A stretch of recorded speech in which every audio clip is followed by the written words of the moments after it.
Poštovani gledalci, dobar dan. Današnji naš gost je dr. Goca Mišev, stručnjak za bezbednost i analizu bezbednostnih određenih problema kod nas i u svetu. Goco, dobar dan i dobrodošli u našu emisiju. Dobar dan, hvala na pozivu i veliki pozdrav za vaše gledalce. Hvala. Goco, ovako evo sad u svetlu najnovijih događaja vezano za bezbednosnu situaciju u našoj zemlji i u našoj prestonici, da li nam možete reći kakva je trenutno situacija, da li je još narod pod jednom vrstom straha, ipak i nepoverenja, nezadovoljstvo zbog ovih događaja od Ribnikara, Mladenovca. Šta nam možete reći o tome? Da li je to nešto prirodno ili je to ipak malo nametnuto i sa strane da bi se neka destrukcija u našoj zemlji nastavila, koja otprilike najviše dolazi iz polja? Pa ja bih rekla da to ima utjecaj malo iz polja, jer podsjetit ću vas od 2000. na ovamo, pre ova 2 masovna ubistva, bilo je 9 ubistva. Imali smo u Jabukovcu, imali smo u Velikoj Ivanči, Žitištu, Kraljevu. Pa nije bila baš medijska kampanja te vrste i pod tolikim pritiskom. Naravno, ovo je jedan poseban slučaj kad je u pitanju Ribnikar, u pitanju su deca i maloletnik koji je počinio to delo i razumijem da su građani malo zabrinuti, ali mislim da su više poneseni ne samo tom činjenicom, već tenzijom koja traje unazad godinama. Od korone, rata u Ukrajini, Kosova i Metohije, inflacije, ekonomskih parametara koji polako pritiskuju naše društvo, prosto je to kulminiralo u jedno nezadovoljstvo i jedan strah među građanima. Slažem se, Goco, sa vama, a smatrate li ipak da je jedna velika najezda prostakluka i primitivizma putem medija, elektronskih, štampanih, zadnjih 10-15 godina uticala da se mnoge naše mlade generacije identifikuju sa nekim lošim stvarima i da primaju te loše stvari onako bez nekog kritičkog razmišljanja i osvrta na njih, nego a priori ih primaju, a posebno su podstaknuti preko tih društvenih mreža koje nekontrolisano emituju razne forme i sadržaje koje karakteriše uglavnom nasilje. Mene je jako obradovalo kad si ti pokrenuo ovaj kanal, baš iz tog razloga što ne mogu da kažem da sve televizije i svi mediji, ali postoji taj deo žute štampe koji promoviše govor mržnje i neke, da kažem, zapadne iskrenute vrednosti. Jako je malo onih, ja sam apelovala neko puta, dajte ljudi da napravi svaka televizija, bez obzira da li ima reality, da li ima ovakve teme ili onakve, da se napravi jednom nedeljno jedna bezbednosna emisija koja će upravo da ukazuje na decu i na mlade i problem koji se rađa među mladima kad je u pitanju nasilje. Ja ću da podsjetim i to stalno pričam. Pre više od 10 godina pojavila se jedna reklama za deterdžent, jedan hemijski. Bila je grozna, bila je katastrofalna. Ja sam u tom trenutku onako bila zaprepašćena kako neko može tako groznu reklamu da napravi. Da bi meni tadašnja šefica rekla, kaže, ali ti si je zapamtila. Kaže, napravi ti nešto lepo, nešto originalno. Znači je jako teško, ali napraviti nešto ružno je vrlo lako. Ne treba ti inteligencija, ne treba ti obrazovanje.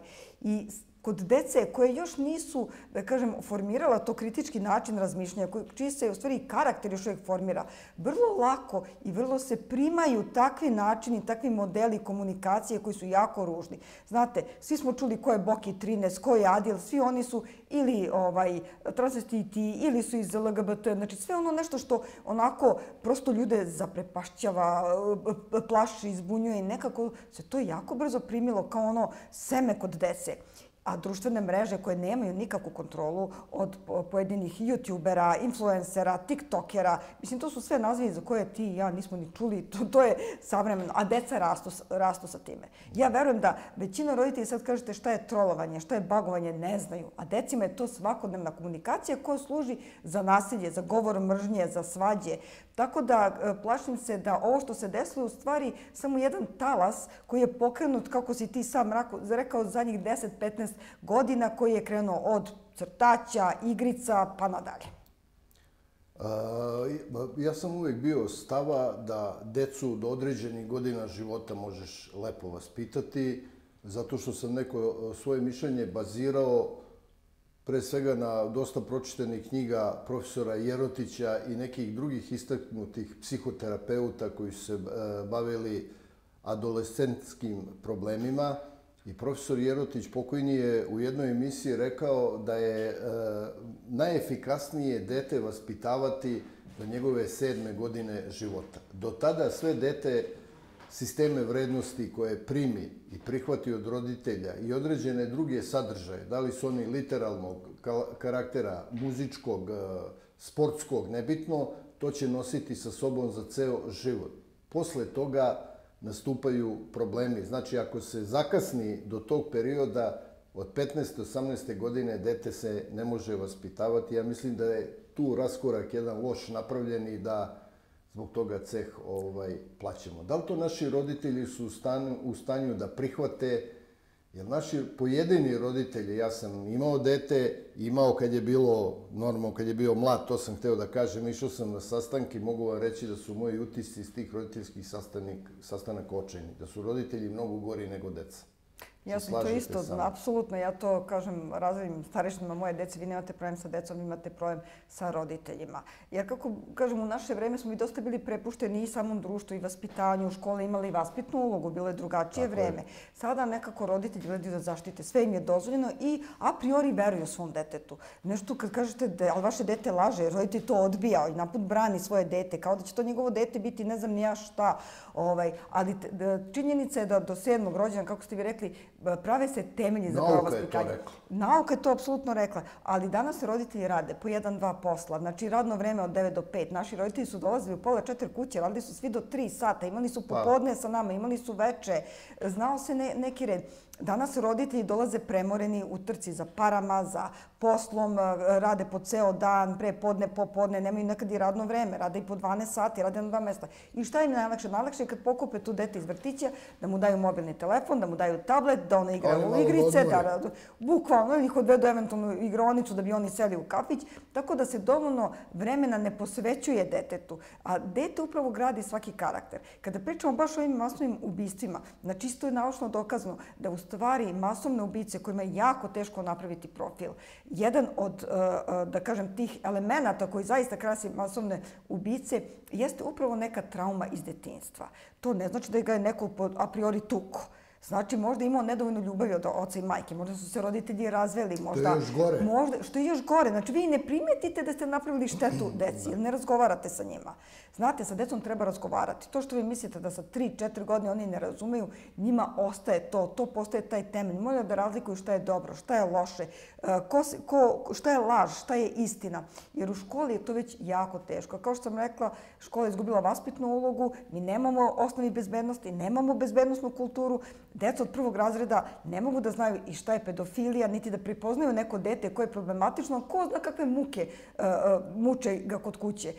Ja sam 100 puta rekla, bezbednost dece vam je često kao i bezbednost u saobraćaju. Džabe ste vi dobar vozač ako tamo neko ne zna dobro da vozi. Tako da, iako ste vi dobar roditelj, vi ne znate šta u nekom drugom detetu može da čuči. Da ne pričamo i ovu inkluzivna ova sad nastava i da decu sa posebnim potrebama, daleko da mislim nešto loše i naravno da ta deca treba da imaju inkluzivnu nastavu, ali prosto ni naša deca ni nastavnici za to nisu dovoljno spremni. I to su sve neki problemi koji ih u školi čekaju, za koju deca nisu spremna.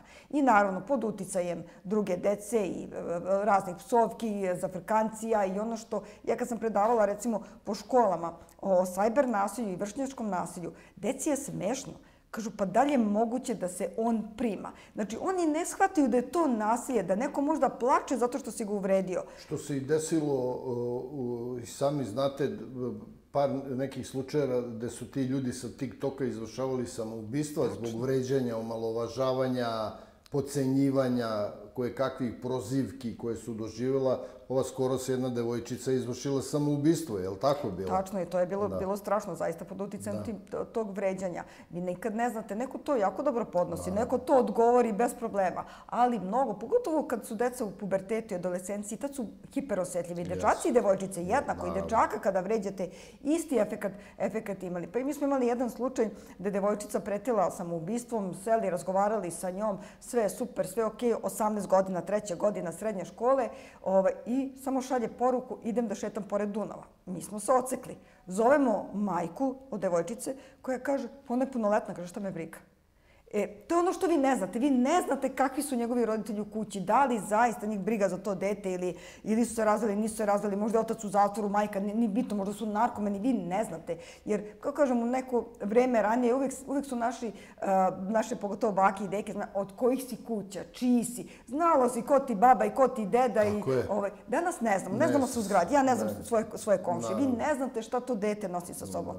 A nekog bez loše namere može da provocira tu devojčicu i da se ona odluči na takav korak ili dečaka, svejedno, ne znajući šta sve stoji u pozadini. To je zato što nemamo kontrole. Odgovaramo roditelja kako hoćemo, znači nastavnike ne poštujemo, ja ne znam da li više deca ustaju. Znači, vi pravdate časove kad dete pobegne s časa. Zamislite u naše vreme da roditelji sami pravdaju. Dete ne ode u školu sami. U naše vreme 5 neopravdanih. Gotovo. Doviđenja, završena školska godina za tebe.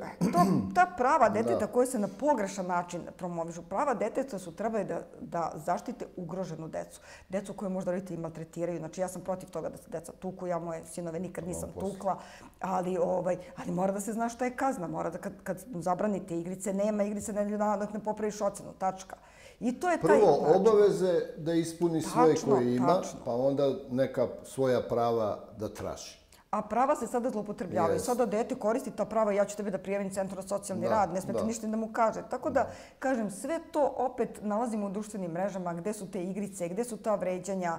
Znači, postoje čak i te grupe gde se šeruju različite slike. Deca ne shvataju da jednom, kada pošaljete poruku, kada jednom sliku pošaljete, bilo kakvu, najobičniju sliku, najobičniju poruku, to ostaje u etru, to ostaje negde na internetu. Znači, samo kad držite u telefonu i ne šaljete nikako, vi ste bezbedni. Svaki put, poželite se drugu, dobio sam jedinicu iz matematike. On ima screenshot, on može da te ocenjuje. Kazat će tvojim roditeljima, kazat će tvom bratu, sestri, baki, bilo kome. I već ste u problemu. I, nažalost, je došlo tako vreme da deca moraju da postanu svesni svih bezbednosnih rizika. Od društvenih mreža, od same ulice, od toga šta je među navijačima, koliko se navijači zloupotrebljavaju za neke kriminalne radnje, ta deca od 15-16 godina. Nažalost, roditelji moraju da budu svesni. Roditelji nisu dovoljno svesni svih opasnosti koje danas vrebaju kako bi dete prosto uvukli u kriminal u neko loše društvo. Profesori su, odnosno da kažem pedagoški, da kažem radnici naši izgubili na autoritetu dosta. Drugo, materijalno su strašno loše zbrinuti, znači rade za male plate, podložni su možda i nekoj sitnoj korupciji i tako dalje. I sljedeća stvar je što smo mi posle 2000. godine onako nekontrolisano, da bi se pokazali neki veliki Evropljani, a mi jesmo Evropljani još od pamtiveka, mi živimo u Evropi, ne živimo na mesecu, nekritički smo, kažem, opet primili masu jednu zakona koje smo implementirali kod nas, ali na naš način. Znate, ja sam se zgrozio kad sam pročitao da dete od 14. svoje godine ima pravo da kad ode kod lekara ne kaže roditeljima zbog čega je bio kod lekara. Pa se tu i prikrivalo deca koja su pala malo u neku narkomansku krizu, sama se prijavljivala za pomoć ili abortusa je mnogo izvršeno kod devojčica od 13-14 godina i ta deca su dobila zakonsko pravo da imaju, da mogu da ne kažu to svojim roditeljima. A doktori koji se drznuli ipak zbog svoje neke lekarske etike pa na neki, da kažem, prikriven način obaveštavali te roditelje, snosili su sankcije na svom radnom mestu. Ja mislim, Goco, da je to malo isto nenormalna, jedna šizofrena situacija.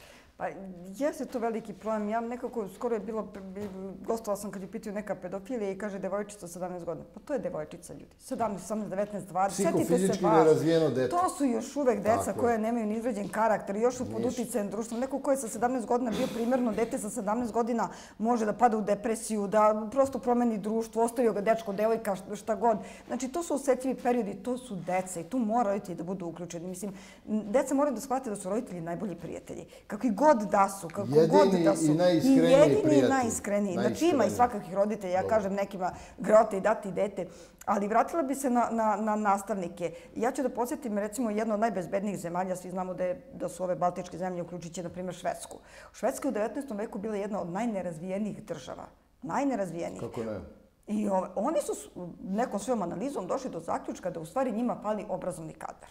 Oni su krenuli da stipendiraju. Verujte mi, Norveška, Švedska, Finska, Kanada, Australija, oni imaju preko 65%, neke od njih čak i 80%, preko 80% visoko obrazovanog stanovništva, znači sa fakultetima. Tamo su uglavnom stipendije, kao nekada u doba socijalizma, kada je kod nas krenulo masovno opismenjavanje, kada je uglavnom bilo, sećate se, tada je bilo 20% oni koji su plaćali. Izvinjavam se što vas prekidam, ali to nekad i masovno opismenjavanje ima za posledicu stvaranje obrazovanih ljudi koji su funkcionalno nekorisni. Jel me razumete, Goco? Napravite hiperprodukciju ljudi iz jedne oblasti i onda šta sa njima? Ja sam bila u šoku kad sam prvi put otišla i na kraju školske godine više od pola odeljenja odlično, druga polovina uglavnom vrlo dobra, ne znam da li ima par dobrih, što zaista nije normalno. U naše vreme znalo se 5-6 odličnih, pa vrlo dobrih, pa dovoljnih dobrih, znači bilo je i to je realna slika. Nekada je dvojka u naše vreme imala snagu današnje petice. Upravo to, tako da je danas vrlo, vrlo čudno. Naravno, ja kažem, kad pričamo o obrazovanju, pričamo o ozbiljnom obrazovanju, tamo gde nema kupovine diploma, ne u ovoj meri kao kod nas, tamo gde se ulaže u to obrazovanje i mislim da je to rekla predsjednica udruženja nastavnika ili prosvetnih radnika, ne mogu setim, dokle god ministar prosvete ne bude privilegija, dok nastavničko zvanje ne bude privilegija i ne bude ozbiljno plaćeno, nema napretka u ovom društvu. Svaka čast i pravnicima i policiji koja također mora, mislim da je policija u ovom slučaju zaista nekako zaboravljena. Korona, pa dajte medicinskim radnicima. Sada ova masovna ubistva, nesigurnost, dajte prosvetnim radnicima. Ljudi, pa glavni za bezbednost jeste policija. Malo i tu treba da se podigne, jer, kažem, dosta je i sa Belivukom i sa svim ovim aferama, dosta je policija izgubila na svom ugledu, što mi je jako žao. Policija je zbog kadrovskih rešenja izgubila na ugledu. Naravno, negativna selekcija kadrova je učinila Gocu svoje. Jel vi pogledajte, ja sam radio jednu tako, da kažem za sebe jednu analizu, od atentata na premijera Đinđića pa do današnjih dana strašne kadrovske vratolomije su urađene u Ministarstvu unutrašnjeg posla. Politizacija klasična, dovođene nekompetentnih ljudi koji nisu za to, ljudi sa problematičnom prošlošću. Mi smo imali ministra koji je odgovarao za teške krađe u dosijeu ima i postoje ministar policije. To je recimo u nekim zemljama, da kažemo, normalnim zemljama, jer malo mi je postalo degutantno govoriti to zemlje zapadne demokratije. To više, to su sad globalistički sistemi, ne zapadna demokratija. To je nezamislivo da čovjek sa dosijeom za teške krađe postaje ministar policije. Ili ova devojčica Mučena Hrkalović, koja je imala u dosijevu tuču sa policijom na stadionu, postaje državni sekretar. Tu se šalje jako loša poruka ostalim kolegama. Upravo to, jer većina policajaca odlično radi svoj posao, odgovorni su, vredni ljudi. I zato kažem da mi je žao što je došlo do te slike. Kao i nastavnika, postoje nastavnici koji su apsolutno nezainteresni svoj posao. Odrade ono što im po Bolonji, kako sad ide, to što moraju i to je to. To isto kako bi rekli prosvetni radnici, zdravstveni radnici. Pa i zdravstveni radnici, ljudi, to je human posao, to je jako lep posao i human posao. Nije tu sve u plati. Tako i prosvetni radnici. Mora da im se vrati ta vaspitna uloga, ali mora da bude i dobro plaćen. Znate, učiteljski fakultet... I što ste vi dobro rekli, moraju imati vrlo visok i ispoštovan status u društvu. Tačno. Kad se kaže ovo je profesor iz gimnazije, da to ima svoju težinu, kao što je nekada to bilo.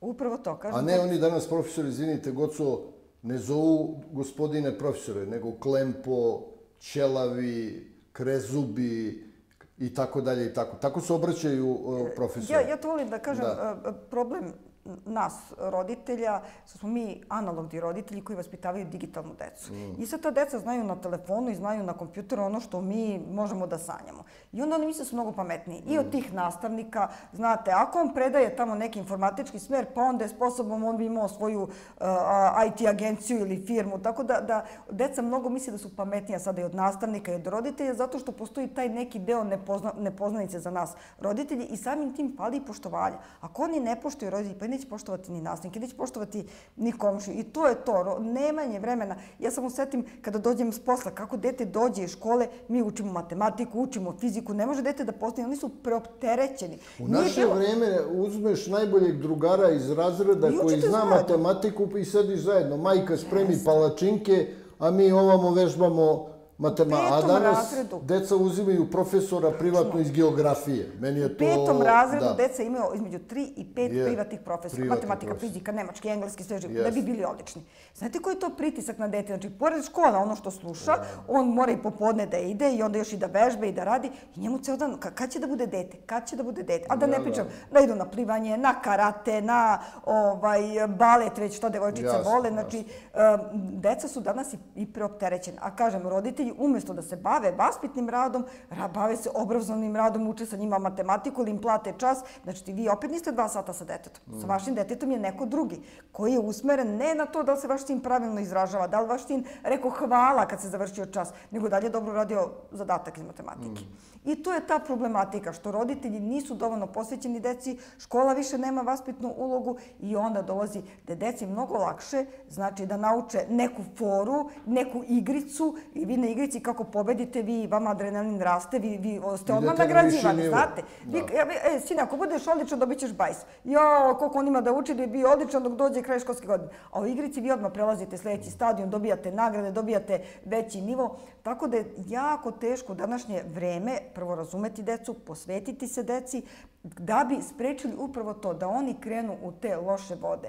Drugo, sve su danas pare. Roditelj, ako kaže nemam pare, gotovo, on odmah preti da će da diluje drogu, da će da krade, da će što se i dešava. Evo, kad završe 8. razred, svi su po prodavnicama kradu. Mislim, više fora, ali ljudi, danas je fora. Sutra je da se pokaže pred devojkom ili drugarima. Onaj tamo put će već da ga neko prepozna i da kaže ajde budi kod mene obezbeđenje, pa ajde odnesi ovaj ranac iz tačke A u tačku B. Preko sutra on je već narkodiler ili kradljivac kola ili ko zna, jer njemu je lakše da dobije 100, 200, 300 era, laka lova, da nekim kriminalom dođe do para nego da on mučenik uči i ako uči da mu neko garantuje. To je ta reforma obrazovanja koja nama treba da ide od temelja. Ali tek kad podignemo, znači nivo ministra prosvete, da to bude zaista ugled, da to bude privilegija, da to bude ozbiljna plata, da on ne razmišlja da li će nekom da se zameri, da neće, da direktor mora da bude ime, a ne da bude da li politički ili ovako ili onako podoban.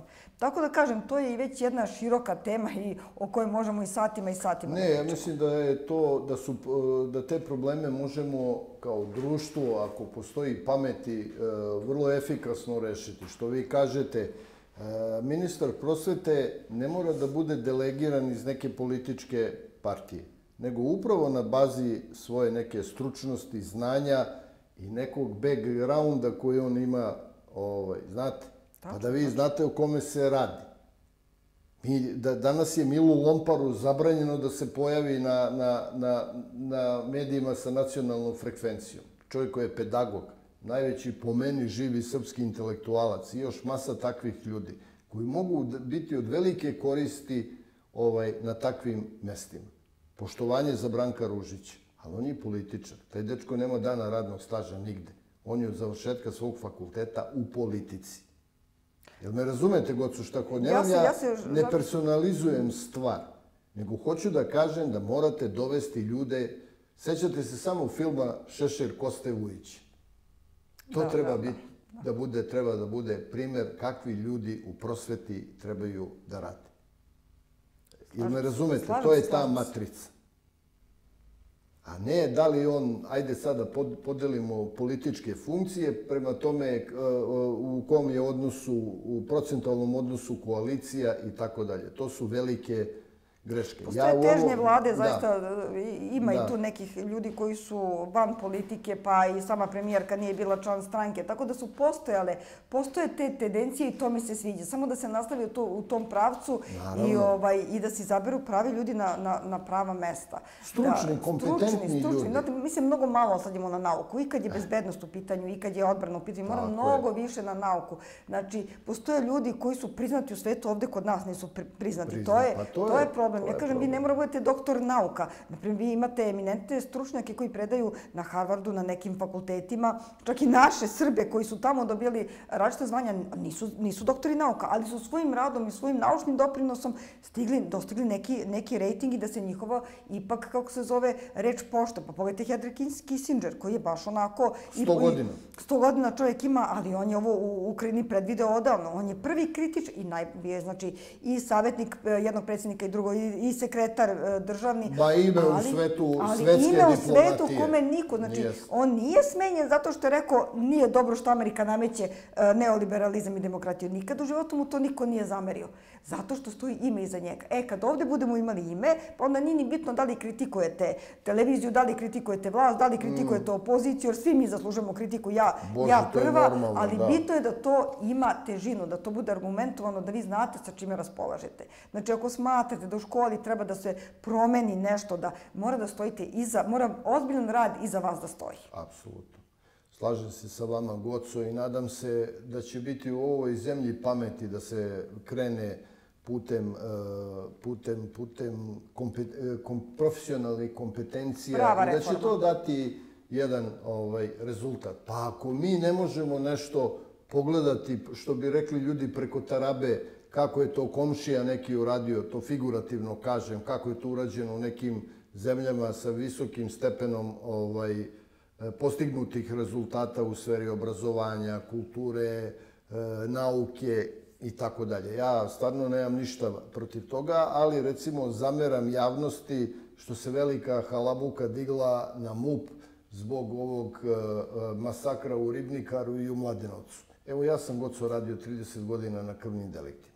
Sad postavljam jedno ovako pitanje.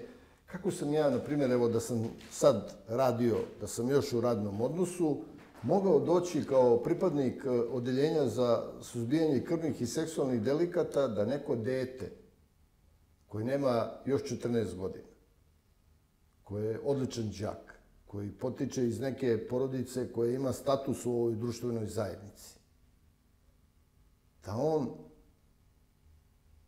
priprema jedan takav plan da ubije svoje drugove iz razreda. Ko je mogao doći do tog podatka? Kad ovako razmišljamo, pa da kažemo, eto, policija je kriva. Pa moje pitanje je bilo, baš u jednoj emisiji, šta da je neko drugi bio ministar policije? Neko treći, ministar prosvete? Personalno to nema veze. Možda mi imamo problem sa organizacijom policijskog rada, ali o tome ćemo malo, Goco, posle. Ali smatram da u ovoj konkretnoj situaciji nije zatajila policija. U Mladenovcu postoji problem tužilaštva koje nije ovu bitangu procesuiralo kad je prošle godine udario policajca Šamar, koji ga je zaustavio u saobraćaju zbog prekršaja, izašao iz kola i udario policajcu Šamar. I tužilaštvo je ostalo nemo u Mladenovcu. To je napad na ovlašćeno službeno lice u vršenju poslova bezbednosti. Tu može od 3 do 5 godina se dobije kazna zatvora. I možda da je dobio tu kaznu ne bi se desilo ovo što se desilo u Mladenovcu. Tu već možemo tražiti krivicu neku sistemsku, znate. Tu tužilac mora da objasni iz Mladenovca, da se pozove po meni na odgovornost zašto nije reagovao u konkretnom Gocu slučaju. Da, ovo su dve različite stvari. Znači, ovo što se desilo u Ribnikaru je dete koju eventualno neku odgovornost mogu da imaju roditelji koji nisu primetili da se dete promenilo. Znate, mnogo mi šta pravdamo upravo tim pubertetom. Joj, pusti ga. Znači, ako je depresivan ili ako je postao hiperaktivan, to je pubertet, proći će ga. Znači, tu prosto... A tu su lekari, ljudi. Pa jesu lekari, ali šta je on, radiolog? Mislim, nije završio psihologiju. Nema veze, ali on je čovek koji je u struci, znate. On je vrhunski lekar u svojoj struci bio. Znate, radiolozi rade i neke druge zahvate. ne samo ono da će stavi čoveka na skener, da ga snimi i očita mu dijagnozu, nego rade i koronografije srčane i moždane radiolozi rade, imaju širok spektar svojih aktivnosti. Ne, slažem se, ali kad je dete u pitanju, vi ste roditelj pre svega. Da, apsolutno. Vi ste pre svega roditelji i nekad je zdravstveni radnici su nekad najteži, verujte mi, i pacijenti, baš zato što previše znaju, pa onda i previše sumnjaju i tako dalje. Nažalost, kažem, kod ovog deteta to niko nije mogao da pretpostavi. Kažem, jedina odgovornost je mogla da bude na roditeljima. Ne, hoću da kažem kako je policija mogla to reći. Ne, upravo to pokušavam i da naglasim. Znači, to su dve različite stvari. Znači, tu policija prati bezbednosno interesantne osobe. Kako se ne prati decu po školama. Višestruke povratnike. To je ona bezbednostna kultura koja nama fali u školama. Možda bi neki nastavnik primetio da se on čudno ponaša, da je imao neki izlive. Znači, ne može to dete tek tako da uzme pištolj i da ubija. Znači, imalo je nekih naznaka koji su morali da primete drugari, možda ne, oni su ajde i deca, ali kažem možda nastavnici, možda roditelji, možda prijatelji, kumovi, neko od prijatelja mogu nešto. Tu već mora sad ozbiljno tim psihologa da se uključe, da razgovara i sa roditeljima i sa decom, da se vidi gde je tu došlo do propusta. To je ono što kažem, nažalost, ovi koji su stradali, to je ono što sam rekao malo pre saobraćajne nesreće, možda bio savršen vozač, ali neko drug. Tako da ovde neko drugi zaista kriv i nema veze s policijom. Kažem, da li je bio ministar, neko drugi ili načelnik policije, to ništa ne bi promenilo. Znači, 5 godina, 3 dana pre toga da je promenjen, ništa ne bi učinilo. Policija je mogla biti da se krivi da je neko, izvinjavam se, iz neke organizovane kriminalne grupe... Tačno, upao u školu. Upao u školu i iz nekih svojih sumanutih razloga to uradio. Da su određene osobe i bile pod, da kažem, posmatranjem, pa su ubijane zato što su jedan put policija nestala. Znači, Ljepoja je ubijena. Ubijen Zemunski klan je bio pod merama Ubo Poka, pa im je pobegao sa mera... Ćuruvija i tako dalje. Bravo, i Ćuruvija je bio pod merama DB-a, pa je ubijen čovjek. Tačno, znači to su već neke stvari gde policija možda bude odgovorna. Kada su u pitanju ovaj slučaj u Dubuni, odnosno u Mladenovcu i Smederevu, i tu ne možete kažete da je kriva policija. Policija je odradila. Tužilaštvo je krivo. Da, znači policija je uradila svoj posao. I ja sam neko puta razgovarala sa vašim kolegama koji upravo to kažu. Kaže, ja ga uhapsim, kako se privedem sve dokaze, sve kako je tužilaštvo vodilo istragu, kaže, posle 2 meseca ja sa detetom, kako se odnim go vrtić, on prolazi i smeje mi se u lice. Znači, kako tužilaštvo formira predmet, kako, znači, diže optužnicu, na koji način diže optužnicu i naravno što radi sud.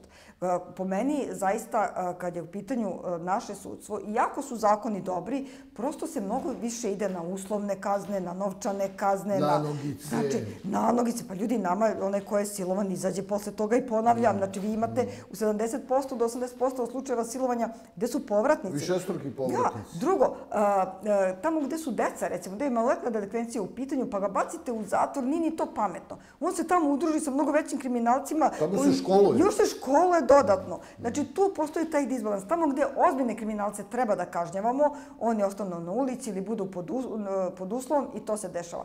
Kod ovog dečka je zaista u pitanju nekoliko hapšenja. On je poznat samo svima. Udario policajca, zaustavio ga policajac, on izašao iz škole, opalio mu šamarčinu. I on nikad nije bio u zatvoru. Da je on bio u zatvoru, pa da je njemu neko u zatvoru opalio šamar, ne bih bila sigurna tako da bi se ponašao. Ne bi se desilo ovo zlo da je on procesuiran kako treba. Upravo to. Tu su neki, opet kažem, greške tužilaštva i zašto smo mi, ja razumijem da su naši zatvori puni i da ne postoje uslovi, da je resocijalizacija zaista loša, znači ono što treba da se radi. Znači, mi nemamo dovoljno ni timova čak i u tim zatvorima. I onda je sudijama lakše da daju uslovno ili da zažmure dnevno oko. Pogledajte koliko je upravnika zatvora uhapšeno zbog korupcije. To da ne pričam. Pa koliko je njih vodilo kriminalne grupe iz zatvora, mislim o čemu. Darko Šarić je, sad ću vam reći, Goco, 4 ili 5 godina u ćeliji specijalnog suda u Beogradu. Imao telefon iz kog je rukovodio švercom kokaina i naručena 2 ubistva iz ćelije imao. I to su nam kolege iz Zagreba i Europola dali. Da li ste vi čuli, Goco, da je neko od tih ljudi iz Uprave za izvršenje krivičnih sankcija ili tužilaštva za specijalne istrage odgovaralo zbog toga? Naravno da nije. Nažalost, niko nije odgovarao, ne samo kad je Šarić u pitanju, nego i kad je Belivuk u pitanju, pa kada su se pojavili ti neki telefoni. I to onako... Aplikacije ove, Skype. Aplikacije, Skype i tako dalje, ali to zaista zvuči kao da gledate neki film, ali podsjetit ću te, Escobar je svojevremeno napravio sopstveni zatvor u Kolumbiji. To samo tamo možete da doživite, znači da sam čovjek sam sebi napravi zatvor i još i pobegne iz tog zatvora. Pošto je prethodno ubio par ljudi u tom zatvoru. Jeste. Tako da kažem, to su neke stvari koje su zaista i srozale, opet kažem, to nema veze s policijom, u zatvoru ne radi policija. Znači, Ministarstvo pravde imenuje čuvare i postavlja čuvare. Naravno, uprava za izvršenje krivičnih sankcija, to je u njenoj nadležnosti. Tačno, tako da tu treba ozbiljna provera da se uradi svih tih čuvara, ko je bio umešan, šta se tu sve dešavalo. 5 godina jedan takav kriminalac da ima telefon i da nesmetano rukovodi. Pa najprostija je, Goco, stvar, ometač stavite u zatvor, telefonski ometač, što nije skupa jedna uređaj. Nije skupa, mi smo to na fakultetu nam profesor držao da ne možemo da polažemo svoje vremena. I nikom ništa. I to je moglo da se uradi. Znači, neko je imao interes to Šarić da radi. I opet kažem, opet je to i su te, da kažem, ta radna mesta slabo plaćena. I zato i dolazi do toga. Boga mi, zatvorski čuvari, da vam kažem, Goco, nisu slabo plaćeni. Nisu slabo plaćeni kad vi pogledate prosječna plata, a kad pogledate da su oko njih milioneri i milijarderi koji mogu da im ponude... Znam, ali on se opredelio sa srednjom školom, on radi tamo, Goco. Pa, slažem. Nije se potrudio u životu sad da napravi, izvinjavam se, neku karijeru akademsku, nego se opredelio da bude zatvorski čuvar. Pa to imamo dve, osim plata imamo odgovornost. Znači, to je najveći problem, nikad niko ne odgovara. Da li je neko odgovarao, kako se zove, od političara, od policajaca, ovo što smo sa afere spomenuli, državni sekretari, ministri, kad je ko odgovarao? I to je taj problem. 2008. učinjena je, nažalost, ta reforma pravosuđa gde su sudije, mislim, stavljane kako su... I to nikad nije, to danas nije promenjeno. I to smo platili kao građani 13 miliona evra. Nadoknadu svim tim sudijama, tužiocima zbog te loše... I dok smo došli? I dok smo došli da koliko traje suđenje Šariću, koliko će trajati Belivuku. Boga piti. Znači, upravo to. Znači, kad smo već spomenuli malo pre prosvetu, znači, pa i ministar pravde i ministar policije, i tu treba da budu ljudi. Znate, vi ste imali u svo poštovanje Nikole Selakovića, zatim onda one ministarke posle njega. To su mladi ljudi. Ne mogu oni da vode tako jedno ministarstvo. Ali, Goco, znate, zakonom je regulisano da ministarstvo pravde nikakav uticaj nema na pravosuđe i tužilaštvo. Funkcionalni uticaj. Naravno da nema, ali ona reforma... Oni se svi pozivaju, Goco, na nezavisnost u radu. Ti si samo, ne mogu ti ljudi da shvate da su samo, da oni zavise od zakona. Zato kažem Ministarstvo pravde, on mora da kažnjava takve sud, ne treba da se meša u sud. Nije mu u ingerenciji, Goco. To mora, verujem, i to mora da se promeni. Znači, mora da odgovara. Pa čekajte... Ko da menja? Ovaj parlament, kad vidimo, koji je ogledalo našeg društva, oni ne pričaju o tome, Goco. Oni se bave retoričkim pitanjima. Ko je šta kome rekao, kako ga je pogledao. Dobro, nećemo da ulazimo u parlament, zato što parlament svi znamo kako funkcioniše. Zato što zakone donose, Goco. Oni glasaju zakone. Zakone donose ministarstva. A dobro, u redu, a oni izglasavaju. Oni izglasavaju, naravno, kako se zove, predsjednik potpisuje i sve to stoji.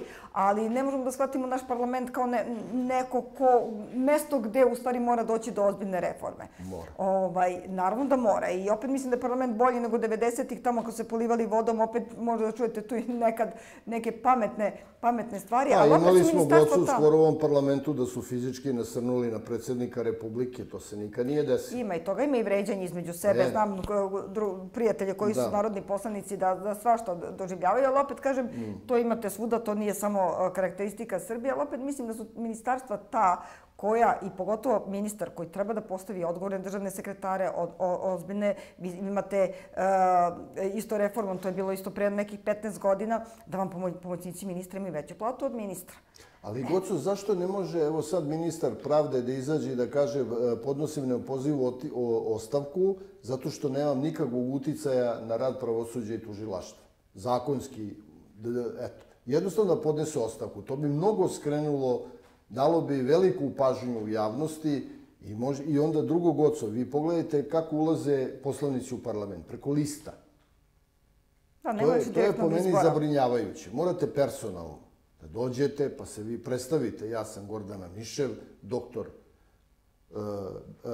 stručnjak za bezbednost i tako dalje, uradila sam to i to u svom životu, zalagaću se u parlamentu za te i te zakone, za te neću, i da kažu ljudi, čekajte, ova žena je pametna, obrazovana, radila je, treba da uđe u parlament. A vi na listu stavite jednog lidera koji je popularan, nema veze, a za njim uđe 200 koje kakvih, nebitno, 30, 20 ljudi koji samo prave problem tamo u parlamentu. Pa dobro, znate kako, mi smo inače nacija koja voli lidere.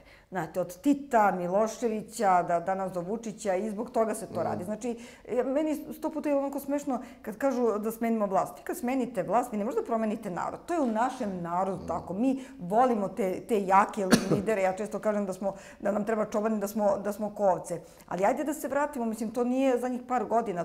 To je posle 5. oktobra. Kada si ti rekao od ubistva Đinđića, kad je on hteo nešto da promeni, zato je i nestao sa političke scene, nažalost. Znači, reforma je tada krenula. Ko je radio reformu? Sjeti se samo reforme policije, jer prebačeno je prisluškivanje na policiju, jer tada korišćen nemački operativni sistem za prisluškivanje. Da su Nemci, to je ono što si ti rekao, primenili smo te njihove zakone, nama je Zapadna Evropa, Nemačka, Velika Britanija, Sjedinjene Američke Države, oni su uvodili naše reforme. Oni su dozvolili onu i prodaju. Pa sjetite se samo šta je radio G17 i Dinkić. Uništio nam je bankarski sistem, doveo je strane banke. Znači, o našem SDK se uči na Zapadu. Uči, nikad niko nije imao bolji poreski svaki službi. Tačno, kao što smo mi imali. To je bilo... Tačno se pratio se protok novca, što je jako bitno u borbi protiv organizovanog kriminala ili pranja novca, kako god hoćete. SDK je bila jedan ozbiljan filter u našem društvu. I to su prvo ugasili, setite se, to su prvo ugasili. I onda ta reforma, znači vi kad uničite neku ekonomiju, ljudi su nezadovoljni, ljudi su skloni, kako se zove, i protestima i demonstracijama, a onda se stalno krenulo neke reforme koje su u stvari dovele do toga da vi ponovo imate, znači, lidera za koga glasate umjesto za pojedince kao što imate u drugim državama. Znači, vi kad glasate, ajde recimo u Švajcarsku kantonu, vi imenom i prezimenom. U Americi isto, čovjek ide, tačno taj koji je kandidat ide, znači sad kao kad bi vi išli na opštinu Voždovac i ko će budete predsjednik opštine Voždovac, tamo ga svi znaju, on ide od vrata do vrata, on se predstavlja. Građani glasaju za svog predsjednika opštine. Znači, vi glasate za Žarka Popovića. Za načelnika stanice policije građani... Ja verujem da pola građana ne znaju ni kako nam se ministri zove, pa čak i predsjednici opštine, i to je diskutabilno, da li svi znaju jer ih ne zanima. Ali svi znaju ko je predsjednik, mislim, zato što je lista imenom i prezimenom. Ali kad imamo takav god su ustrojen sistem, onda je lakše skoncentrisati napad na jednog čoveka. Jeste, mi smo to jako On skloni. je izložen strašnoj pritisku kao pojedinac i teško je to izdržati. Po meni treba te pritiske rasporediti malo i na vladu, na druge neke sektore u društvu. Ipak on kao pojedinac sve pritiske prima. I Kosova, i kriminala, i ovih ubistava. Vidite kakve on pritiske je čovek dobio zbog ubistva u Ribnikaru, što objektivno nikakve veze nema ni sa njim, ni sa njegovom funkcijom. Danas je predsjednica Slovenije bila u poseti Srbiji i rekla je: nemojte samo sebi dozvoliti da te probleme koji su se desili u vašim školama prebacujete na politički teren. Znači, treba neko iz Slovenije da ti dođe i da ti to kaže. Postoje neki ilici i ti učenički parlamenti, saveti roditelja na nivou opštine, na nivou grada. Šta su oni? Da li tamo sede neki roditelji koji samo nešto glasaju? Mislim, gde su oni tu u cijeloj priči? Oni prosipaju demagogiju i malo građanštinu. Biraju ko će da ih vodi na ekskurziju i koji procenat će da uzmu od koje ekskurzije i tako dalje. Mislim, ajmo od njih da krenemo, od naše odgovornosti, znači od mene kao roditelji, kako sam vas pitala dece, pa od toga koliko sam bila angažovana u savetu roditelja, pa školski odbor, pa upravo od toga treba, ne od predsjednika. Zašto nikad niko nije napao nekog od ministara? Šta je sa ministrom financija, ministrom pravde, opet da se krenemo? Ajde kao ministar pravde. Zašto nije nešto učinio? Zašto ona je sad trebala da naredi... Zato što za njega glasaju i za njega napade. Mislim, nemoj shvatite pogrešno, ali ovo je država u kojoj ste vi pretili predsjedniku. Niko nije odgovarao. Pretili njegovoj deci. Vešanjem, bijanjem. Ranije i mnogo ranije, pa na Twitteru koliko ste imali?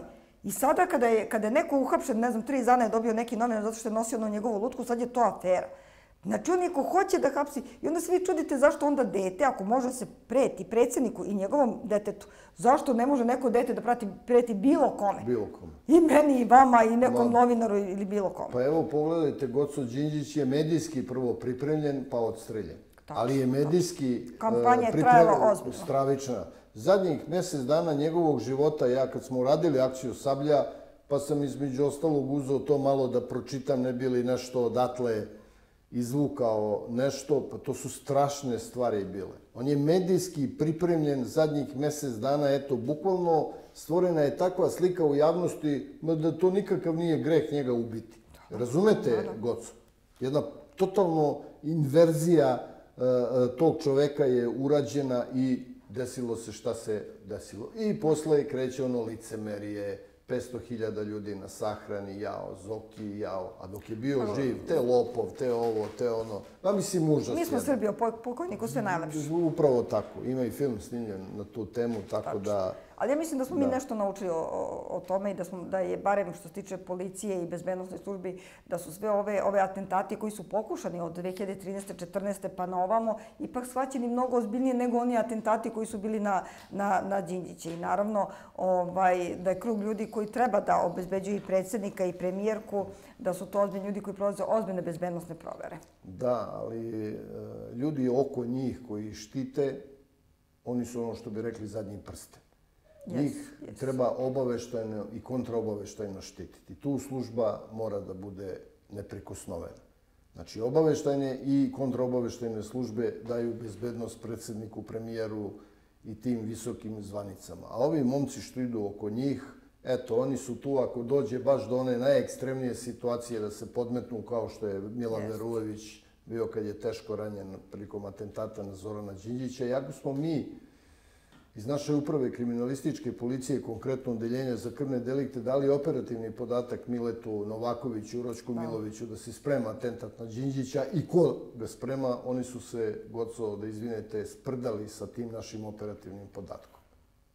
Pa to kažem, sve vreme se radilo protiv policije. Bojim se da pouke nismo nikakve iz toga.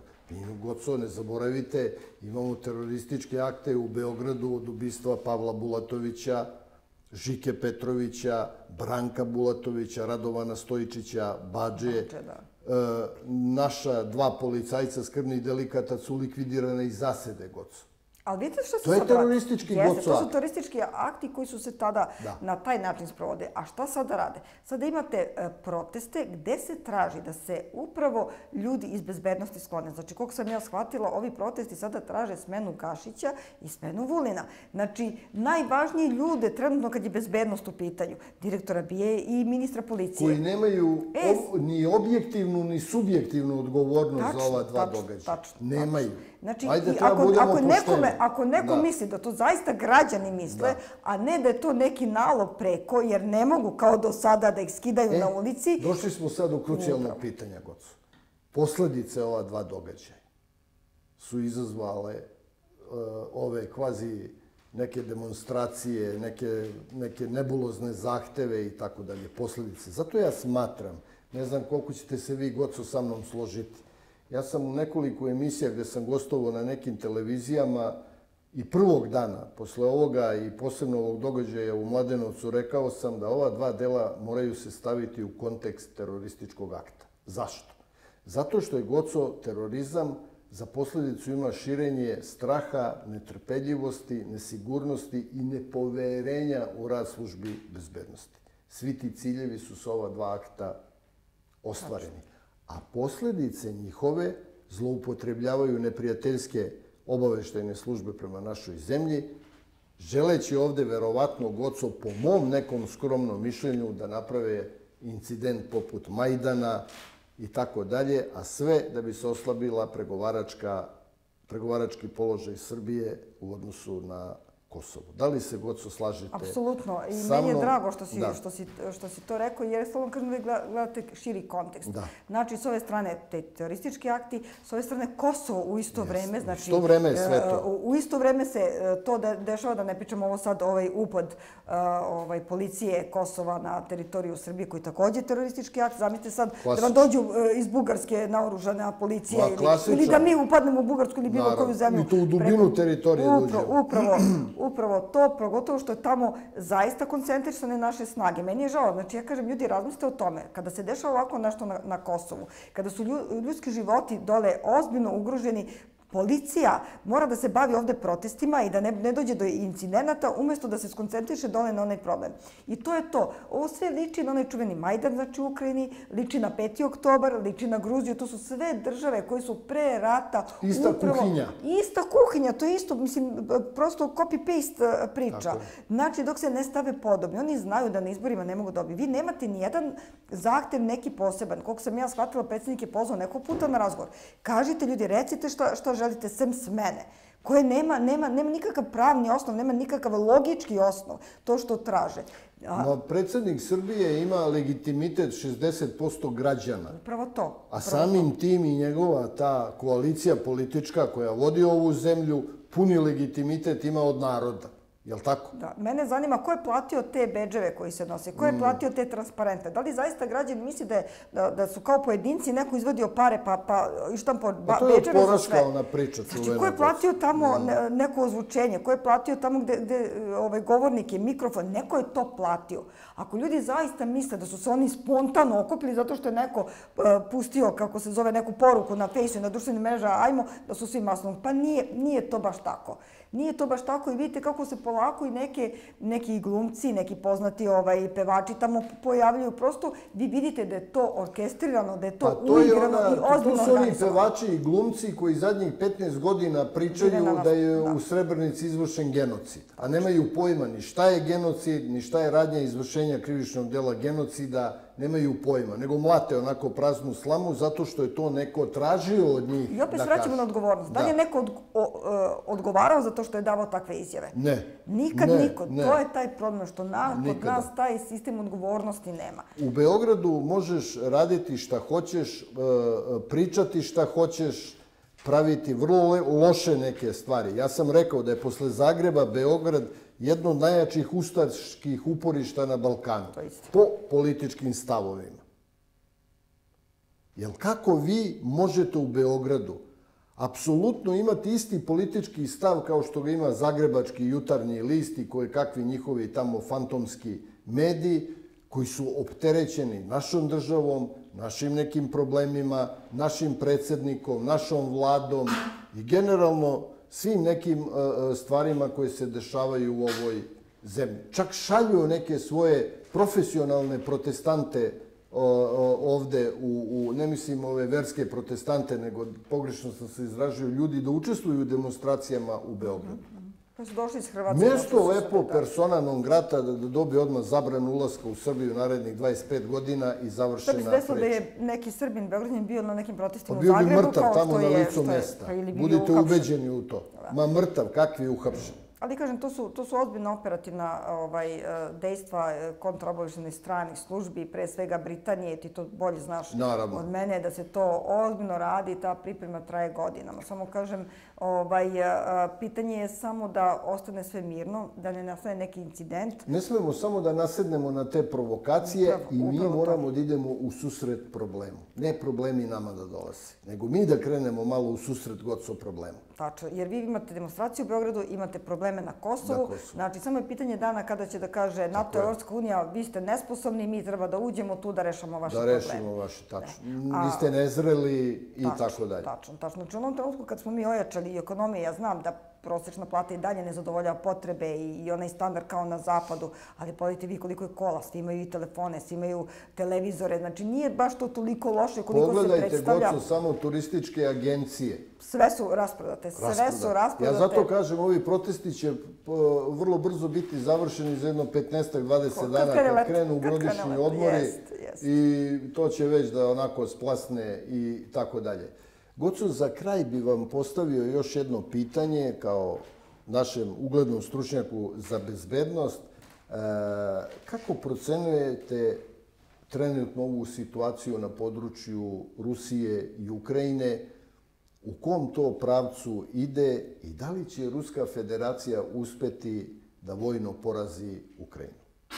Pa, kao, da kažem, jedna od vodećih sila, bilo bi zaista čudno da očekujemo da Ukrajina pobedi, ali da li će se skoro završiti, ne bih rekla. Niko ne spominje više Siriju, pa i tamo je rat. Šta se desilo u Afganistanu kad su otišli, šta je u Libiji. Znači, Ukrajina je jedna velika katastrofa. Mi smo tragedija evropska, oni su jedna katastrofa evropska, jer je to, podsjetit ću vas, bila treća nuklearna sila sveta, kogo su upravo velike sile prevarile i nije im to bila dovoljna, da kažem, kao što su nas, jeste, kao što su nas 99. Znači, mi smo naučili lekciju i borimo se i dalje to Kosovo. Vraćamo rezoluciju 1244 ponovo na 100. Oni tu opomenu i tu školu nisu naučili. Znači, sa te proteste i tim smenama vlasti nisu shvatili ko im je prijatelj, ko im je neprijatelj. Tamo imate sajam naoružanja. Znači, akcije, koliko je meni poznato, pogotovo vojnih firmi u Americi, su skočile preko 150%. Vojno-industrijskog kompleksa. Tačno, vi sad imate sajam naoružanja. Da ne pričam da se to malokalibarsko oružje koje se tamo koristi polako preliva, dolazi čak i do Srbije, da je taj šverc neverovatan, da se tamo krade nafta, da se tamo krade gas. Znači, u Ukrajini se to skoro neće završiti. Da li će zaista biti prognoze raznih političara od Žirinovskog pa nadalje da će Ukrajina na kraju biti podeljena? Verovatno. Vidim da sada drže od Dnjepra na ovamo, ali plašim se da će sigurno krenuti i na Odesu i spojiti se sa Moldavijom, odnosno sa Pridnjestrovljem, gde sada ima negde oko 150.000 vojnika, a bilo ih je 10 za vreme mira.